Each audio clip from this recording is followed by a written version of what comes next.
You're fired! It has been 10 years since I last went through the full job application process. You know, the entire applying, exam, interview, offer pipeline. Lucky me, right? Well, not anymore. Because last February, I left my previous workplace without a backup plan. No signed contract, no sure next step, just faith, confidence, and apparently too much optimism. At first, I thought it would be easy. I thought my years of experience would speak for themselves. So I started applying and applying and applying and applying. I may have sent more than 200 job applications. And honestly, I applied the way like politicians throw shirts during campaigns. You know, that like throwing resumes everywhere, hoping at least one person would catch one. And somewhere between application number 57 and application number 126, the process humbled me. I had rejection notices, ignored emails, and interviews that made me question myself. There were moments when I wondered, am I no longer good enough? Did I overestimate myself? Did I make the mistake of leaving my previous job?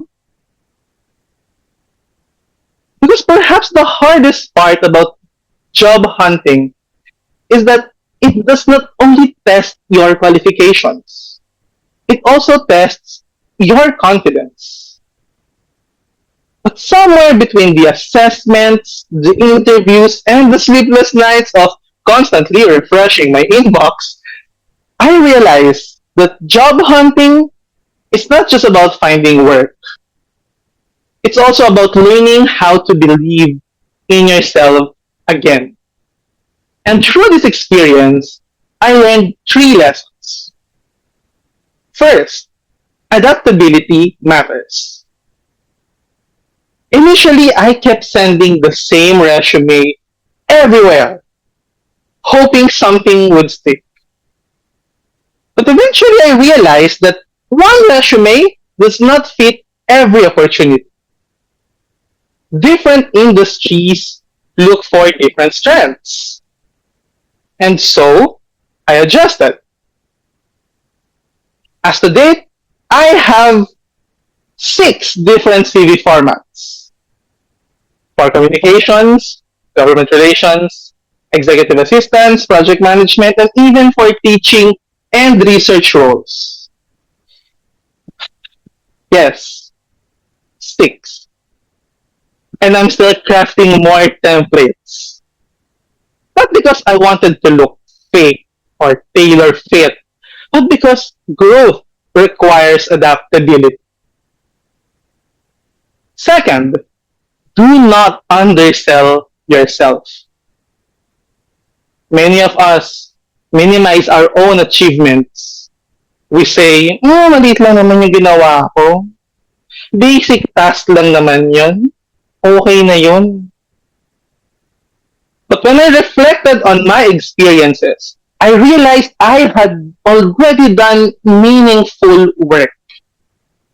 I helped digitalize a scholarship program to reduce exhausting queues and class absences among students.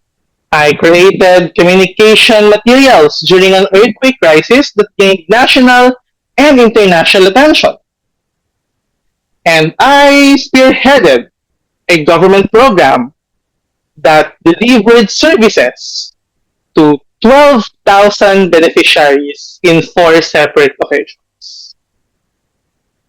Those experiences mattered.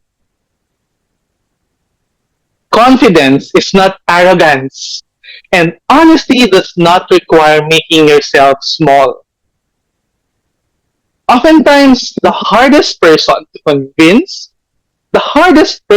convince about your worth is yourself. And finally, do not, I repeat, do not lose hope. There were days when rejection felt deeply personal, as if every unanswered application felt like proof that maybe I was not really good enough. But every interview became preparation. Every rejection became redirection. And every application became proof that I was still trying. 200 proofs. Eventually, I landed a job. The salary may be vastly different than my previous one, but it gave me meaningful work and an opportunity to grow in communications field. The experience in job hunting taught me that careers are built through persistence, adaptability, self-awareness, and faith in your own potential. So, my fellow Toastmasters, if you ever find yourself doubting your future because of rejection, unanswered applications, or failed interviews, do not stop showing up. Adapt when life demands it. Recognize your own worth and keep on trying even when the process humbles you. Because one day, after all the waiting, rejection, and self-doubt, you may finally hear the words, congratulations, you're hired. Toastmaster of the evening.